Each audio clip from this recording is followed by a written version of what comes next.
Praise the Lord. Magandang hapon po sa bawat isa. Pwede ba batiming katabi mo? Sabi mo sa kanya, magandang hapon kapatid. Sabi mo sa kanya, masaya ako na makita kang muli. No, every time na tayo po kakaroon ng pagkakataon na magkita-kita, pakita mo naman yung kagalakan sa kanya. Pakita mo yung ngiti na masaya ka na makita mo siya sa oras na ito. And especially, we believe na ang Diyos na ating pinaglilingkuran ay handa nang magsalita sa ating buong kalagitnaan. Sino rito excited sa salita ng Panginoon? Magsabi ng Amen. Amen. As we continue our series in Matthew chapter 11, verse 12, New Living Translation, sabi po dito, from the time of John the Baptizer until now, the kingdom of heaven has been forcefully advancing. Everybody say, forcefully advancing.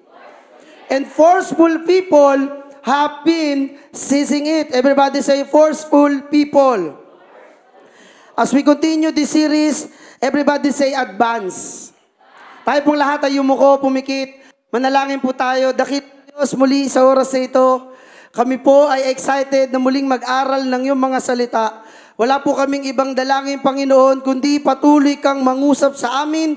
Buksan mo ang aming puso't isipan. Ang iyong mga salita ay malayang makapasok sa amin at ito'y aming matanggap, ito'y aming maipapamuhay.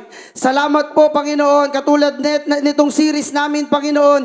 Tunay nga, Lord God, na kami ay patuloy na maging advanced, Lord God, higit sa paglilingkod sa iyo. Salamat po na marami we cast out anumang gawa ng kaaway sa pangalan ng Panginoong Hesus. Banal na Espiritu, malaya ka pong kumilos sa amin pong kalagitnaan. At ngayon pa lamang, Lord God, nagpapasalamat na kami sa tagumpay ng gawain ito. Purihin ka sa aming kalagitnaan sa pangalan ng Panginoong Hesus. Everybody shout, Amen! Tayo pong lahat ay makakaupo sa presensya ng ating Panginoon.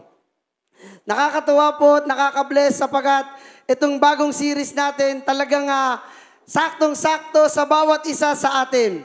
Sabi mo sa katabi mo, sakto sa atin ito. Kasi po, kailangan natin mag-advance sa maraming bagay sa ating pong buhay. Nung panahon pa po, nung unang panahon, talagang nag-a-advance na sila. Sabi mo sa katabi mo, mag-a-advance din tayo. Sabi mo ulitin mo, mag-a-advance din tayo. Amen. Dalawang bagay po yung tinukoy dito ng ating daddy. Balikan lang po natin. Sabi ng ating daddy, the kingdom of heaven has been forcefully advancing. Yung pangalawang tinutukoy naman din po, forceful people have been seizing it. Maging ang church, the church is advancing. Everybody say, the church is advancing. Kung tayo po ay sensitibo sa pagkilos ng banal na Espiritu ng Diyos, mararamdaman mo, kapatid, na talagang mayroong pagbabago na nangyayari. May pag-angat na nangyayari. Mayroong pag-advance na nangyayari. Tanungin katabi mo, nararamdaman mo ba yon? Hello? Kaya mga kapatid, it's time for us to advance. Sabi mo sa katabi mo, kalabitin mo siya, it's time for us to advance. Naalala ko po yung tinuro ng ating daddy, yung tinuro niya about dito sa advance, be intentional. Kailangan po sa ating pong pag-advance, mga kapatid, kailangan maging intentional po tayo. Ano yung pinakatagalog ng intentional? Yung, ano po? Yung buong lakas, buong kusa mong gagawin, yung talagang, anong tawag dito, yung sususugan mo, magiging ano ka doon sa bagay na yon, yung seryoso ka sa bagay na yon. Intentional mo siyang gagawin. Kasabi mo sa katabi mo, may party tayo. Hindi pa pwede na ipagpapasa Diyos mo lang ang lahat at wala tayong gagawin. Kaya dito po sa series na Advance, I hope and I pray, mga kapatid, tayo pong lahat ay talagang magnasa na maging intentional tayo ating pong paglago sa buhay. Hello, maging sa paglilingkod, kailangan po maging intentional din po tayo. Next slide. You will never change your life until you change something you do daily. The secret of your success is found in your daily routine. Totoo ba ito, mga kapatid? Amen. Totoo yan, mga kapatid, no, na yung sikreto daw po ng tagumpay ay matatagpuan doon sa pang-araw-araw nating ginagawa. Sabi nga ng daddy, kung ano yung ginawa mo ng mga nakaraan, kung nasan ka ngayon, itinanim natin yun. Sabi sa katabi mo, kung nasan ka ngayon. Ulitin mo, kung nasan ka ngayon. Tinanim mo yun. Sabi nga ng daddy, binayaran mo yun. At makita natin, mga kapatid, na meron po tayong mga bagay na kailangan mabago sa pang-araw-araw nating buhay. At yan po ang pag-uusapan natin ngayon pong hapong ito. Sino rito muli, tatanungin ko, excited na mag-aral ng salita ng Panginoon? Sino rito nagnanasa mag-advance pa siya sa buhay? Maging sa pag-aaral, trabaho, negosyo, especially sa paglilingkod, nagnanasa tayo na tayo'y mag-advance pa. Now, may mga bagay po na nagiging dahilan o hadlang kung bakit maraming tao gusto naman mag-advance, gusto naman lumago, gusto naman mag-upgrade, pero meron pong kadalasang pumipigil sa atin. At I hope and I pray, itong mga bagay na ito, maaring ito ay routine sa buhay po natin na kailangan pong ma-break. We're going to talk about breaking bad habits. Everybody say, breaking bad habits. Napakahalaga po nitong bagay na ito na maunawaan at matanggap ng ating puso't espiritu na may mga bagay po na sa pang-araw-araw natin, nagiging habit na natin, nagiging routine na natin, na kailangan pong matanggal, kailangan mawasak. Breaking bad habits, ito yung pagsira sa masamang gawi o yung mga nakakasanayan na natin na minsan hindi tayo nagiging aware, mga kapatid, papunta na pala sa hindi magandang bagay. Amen ba? Alam mo po, this message, I hope and I pray na buksan lang po natin ang ating puso, ang ating isip, espiritu, at hayaan natin mangusap sa atin ng Panginoon. Meron siyang gustong basagin pa sa atin, alisin pa sa atin, para tuluyan talaga tayo mag-advance sa maraming area sa ating pong buhay. Amen po ba? Sino rito amin na may mga bagay pa na kailangan mabasag sa Kanya? Kailangan matanggal pa. Amen. What is bad habit? Sabi dito, a bad habit is a behavior pattern perceived as negative. Something that we do regularly. Almost without thinking about it. No, ito daw po yung mga pang-araw-araw na ginagawa natin, regular na natin ginagawa na minsan hindi na natin iisip at nagagawa natin siya. And which has some sort of negative consequence. Kung maintindihan natin sa bagay na ito, yung masamang gawi or yung lagi nating ginagawa, naging pattern na natin, ulitin ko na minsan, hindi natin napapansin, napapasama na pala. Or nakakasakit na pala. Hello? Kailangan itong mawasak, kailangan itong mabasag, kailangan itong maalis sa ating pong buhay. Para po tayo ay, alam nyo yon, tuloy-tuloy na nag-a-advance, tuloy-tuloy na lumalago. Ephesians chapter 4, verse 22. Sabi dito, you were taught with regard to your former way of life, to put off your old self, which is being corrupted by its deceitful desire. Sabi sa Tagalog, iwan na ninyo ang dating pamumuhay. Grabe, napakalinaw nito. Hubarin na ninyo ang inyong dating pagkatao na nasisira dahil sa masasamang pagnanasa. So, ang punto dito, may mga punto sa ating buhay na kailangan hindi natin siya dala-dala na hanggang sa ngayon. Kasi nga, hindi siya makakabuti. Sabi sa Tagalog, iwan na ninyo ang dating pamumuhay. Alam nyo, this message, sa totoo lang, very hard, masakit. Pero, again, open our heart. Kung nasa tayo na mag-advance pa, baguhin pa ng Panginoon, hayaan mo na hubugin pa tayo ng Panginoon. Hayaan natin. Amen? Kasi mayroon tayo mga bagay na hindi pa rin tinatanggal. Akala mo, natanggal mo na. Pero, dahil nga nakasanayan mo na yon, naging habit mo na yon, hindi pa pala totally natanggal. Hello? Next verse, 23. Sabi dito, to be made new in the attitude of your minds and to put on the new self, created to be like God in true righteousness and holiness. Sa Tagalog, magbago na kayo ng diwa at pag-iisip. Kagaya po na sinabi ng Daddy, malaki ang kinalaman sa ating pong pag-advance na kailangan mabago maging yung ating pong kaisipan. Baka meron pa po tayong kaisipan na gaya pa rin ng dati na nadadala natin siya until now.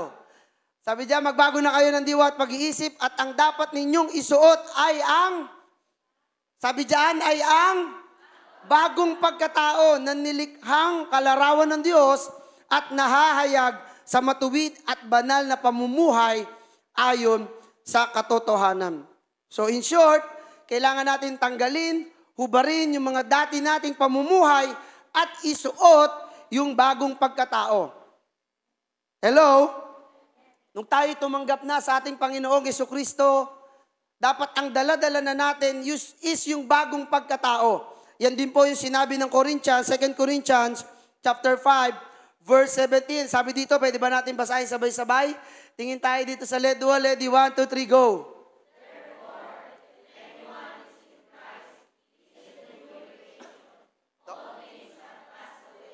Behold, all things have become new.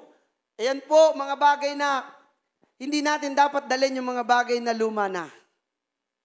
Yung mga bagay na dati nating pagkatao, dati nating buhay na minsan, ulitin ko lang po, na akala mo hindi mo nadala, pero dahil nakasanayan na, naging habit na, nadadala pa rin natin until now.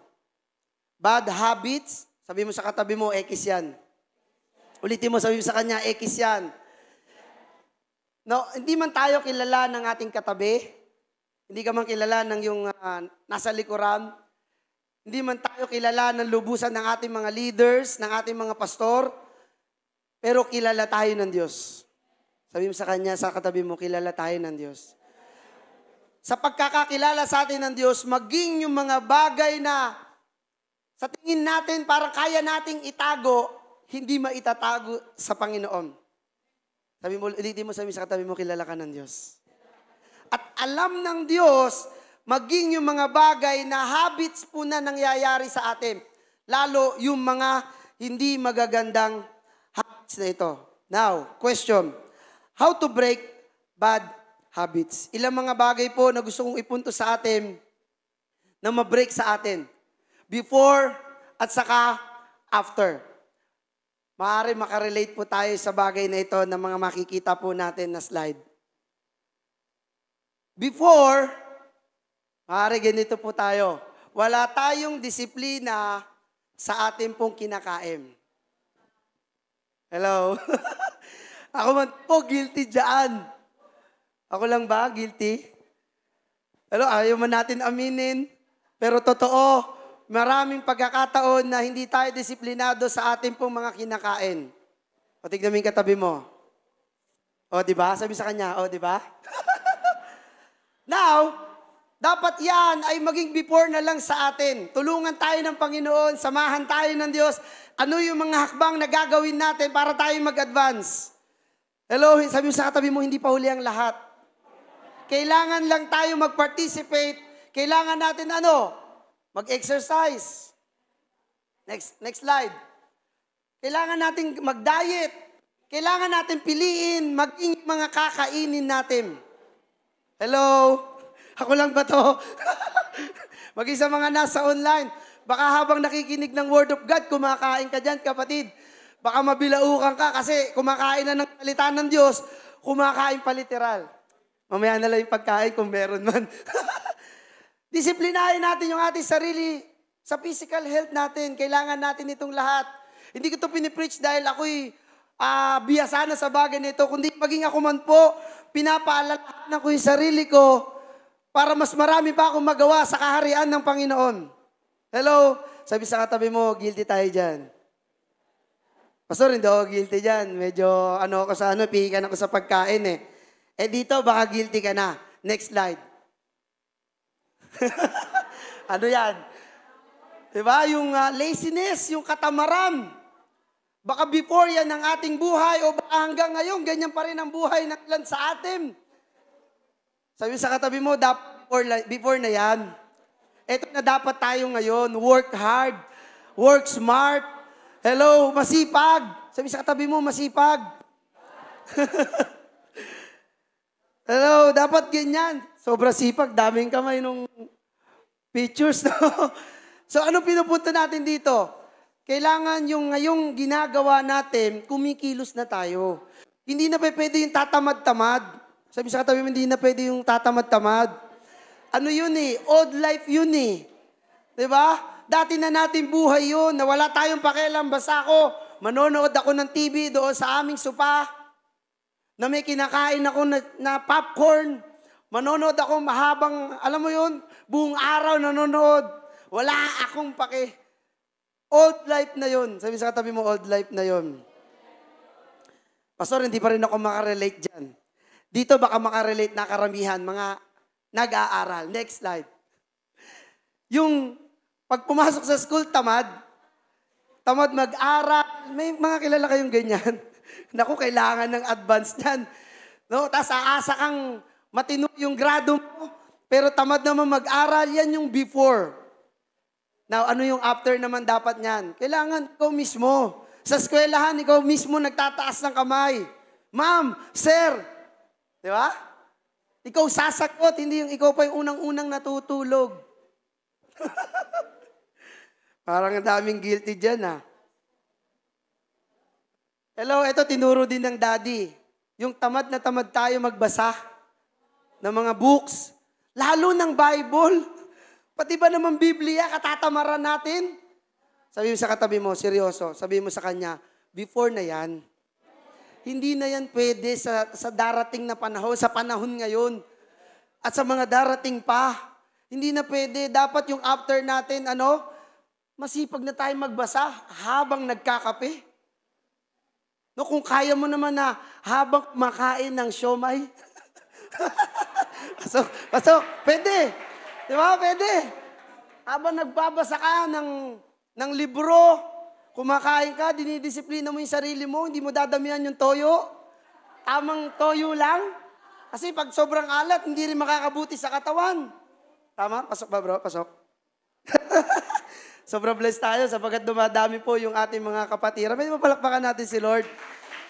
At marami pang ipapanganak na negosyo sa Jesus the Gospel Manila Church. Sabi sa katabi mo, humanda ka, susunod ka na. Yung iba dyan, kung lang, tahimik lang. Pero meron ng tinatrabaho para doon sa kanyang negosyo na gustong itayo. At samahan tayo ng Panginoon sa bagay na yan. Amen? Now, sunod po, ito maganda rin. Breaking bad habits. Sa katabi mo, immediately. Ulitin mo, immediately. Kailangan ngayon na. Huwag na tayo maghintay ng matagal na panahon. Sa isang araw na lang, Pastor. Basta gagawin ko yan sa isang araw. Hindi, Pastor, siguro sa next week. O kaya next year na lang, Pastor. Hindi matatapos yung excuses natin sa bagay na yan. Breaking habits immediately. Hello? Ano-ano to? Ilang mga bagay pa rin po na ipupuntos natin dito. Yung, maaari tayo to yung nonsense post in social media. Yan yung mga habits, lalo mga young people. Yan yung mga habits natin na hindi natin namamalayan. Nonsense na pala yung pinopost mo. Pastor, hindi ako nag-post noon, nirepost ko lang. Kahit pa. Sa katabi mo, kahit pa. Parang galit ako dun no? Hindi po, tinaas ko lang yung hype ng boses ko. Kahit pa, alam mo, ito yung mga taong mema lang sa social media. Sabi mo sa katabi mo, huwag kang mema. Di ba? Yan yung mga bagay na nagiging routine sa atin na minsan hindi mo namamalayan. Hindi na pala maganda yung nirepost mo, maaari nilike mo, hinart mo, hindi mo binasa yung pinost, hindi na pala maganda. Hello? Bad habits yan. Break bad habits, immediately. Okay? Sunod, bad habits of your hands. Ito na po mga kapatid. Meron naman, addict sa pagsasearch ng mga hindi magagandang palabas. Yung pagsasearch ng mga pornography. Yung iba naman, habit na yung paggamit sa kamay na hindi maganda, yung dirty finger. Maraming tao, habit nila yan. Wala lang sa kanila yan. Baka meron pa rito, ginagawa yung bagay na yan, kapatid, ayusin tayo ng Panginoon. Kasi totoo lang, mga kapatid, bakit ko nasabi ito? Itong kamay natin na ito, ginagamit natin ito sa pagpupuri at pagsamba sa Diyos. Sino rito tinaas yung kamay niya kanina during worship? Sabi mo, Panginoon, pinupuri kita, itatanghal ang ngalan mo. Hello? Ginagamit natin itong kamay na ito para sa pagsamba sa Diyos.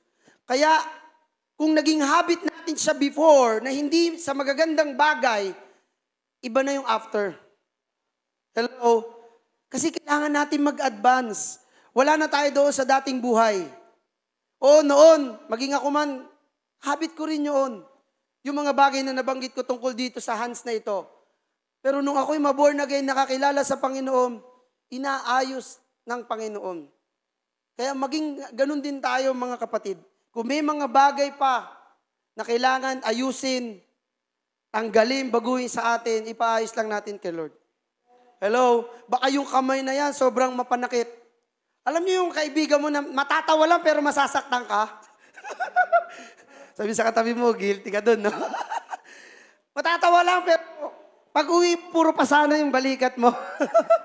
Sabi sa katabi mo, ano yan, habit mo yan. Di ba? Yung iba baka, baka lang. Yung iba, hindi, ano lang, gusto lang talagang manakit ng kamay niya. Gusto lang manuntok, manulak, manghampas. Sabi sa katabi mo, ulitin mo, diinan mo, habit yan. Na kailangan ipabago sa Panginoon. Hello? Amen ba?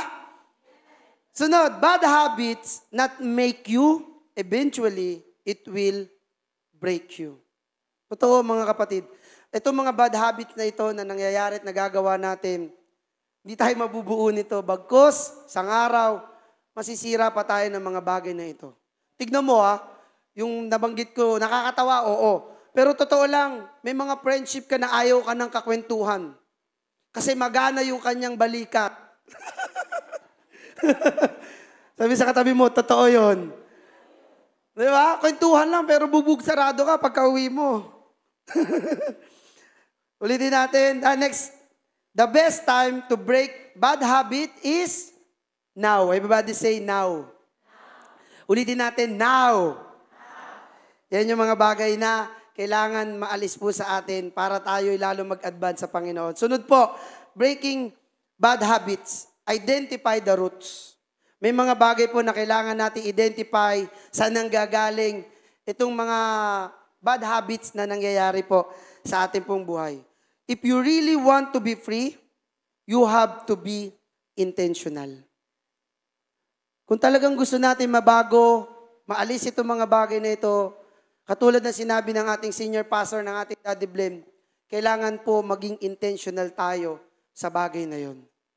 Yes, ipagpe-pray natin sa Panginoon, Lord, tulungan mo ako mawala ito, mabasag ito, mabreak ito, Panginoon. Pero meron tayong partisipasyon para mangyari itong mga bagay na ito sa atin. Hello? Sunod, breaking bad habits, surrendering it completely to God. Alam nyo, napakaganda nito na ibigay natin sa Panginoon. Trust in the Lord and give it all. Sabi sa katabi mo, give it all. Magtiwala tayo sa Diyos sa mga bagay na ito na ibibigay natin sa Panginoon. Kasi totoo lang, hindi naman natin kaya mabago ito, hindi natin kaya maalis ito kundi dahil lamang sa tulong ng Panginoon. Pero anong partisipasyon natin? Give it to God. Surrender it completely to God. At magtiwala tayo sa ating Panginoon. In 1 John chapter 1, verse 9. Sabi dito, pwede ba natin basahin sabay-sabay? Tingin tayo dito sa ating LED wall. Ready? 1, 2, 3, go.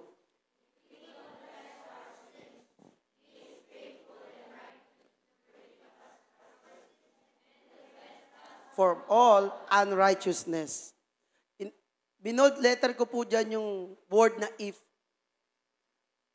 If we confess our sins, kung ipapahayag natin ng ating mga labi, yung ating mga, alam mo yun, bad habits, na nagagawa, kaya itong baguhin ng Panginoon sa atin. Marami kasing tao, ayaw nilang maalis ito sa kanila. May mga taong ayaw maalis. Why? Kasi nga, nakasanayan na nila. Komportable na sila sa bagay na yun. Pero, meron pa palang greater things na gagawin ng Diyos. Kaya hindi tayo makawala doon sa bagay pa magandang plano ng Diyos sa atin. Kasi mas gusto natin doon sa comfort zone na ating kinalalagyan sa pangkasalukuyan. Sabi sa katabi mo, kailangan natin i-confess. Amen? Tapat naman ng Diyos sa atin. Sabi niya, if we confess our sins, He is faithful and righteous to forgive us our sins and to cleanse us from all unrighteousness. Walang bagay na hindi kayang ayusin ng ating pong Panginoon. Ano man laki ng kasalanan mo at kasalanan ko, tapat ang Diyos na kaya niya tayong patawarin, linisin, baguhin sa mga bagay na nagawa nating pagkakamali sa kanyang harapan. Basta, kailangan maging willing tayo sa bagay na yon. If we confess our sins. God wants us to increase, develop, upgrade, and to get the leading position, advance. Gusto ng Diyos sa atin na tayo lumago, ma-develop pa sa maraming bagay. Kaya sabi ko sa inyo kanina, napakagandang series na to. Kung tayo po ay sensitibo at laging excited sa mga bagong bagay na ilalagay ng Diyos sa ating pong paglilingkod, talagang makikita mo yung sarili mo, 5 years from now, makikita mo yung sarili mo, ibang-iba ka na. Hello? Isang taon lang kayang baguhin ng Panginoon ang kalagayan natin. Hello? Kailangan lang, kapatid, na tayo po'y mag-participate sa bagay na yon. We need to break those bad habits. Kailangan talaga na mawala yun, mabasag yun, maalis yun. Listen to this. If breaking habits will break your heart, nawa ito sabihin natin, break it, Lord. Amen? Ulitin ko yung sinabi ko, if breaking habits will break your heart, talagang yung bagay na yon na nabapasagin sa iyong puso, sa ating puso, oo, masakit, masasaktan tayo sa bagay na yon.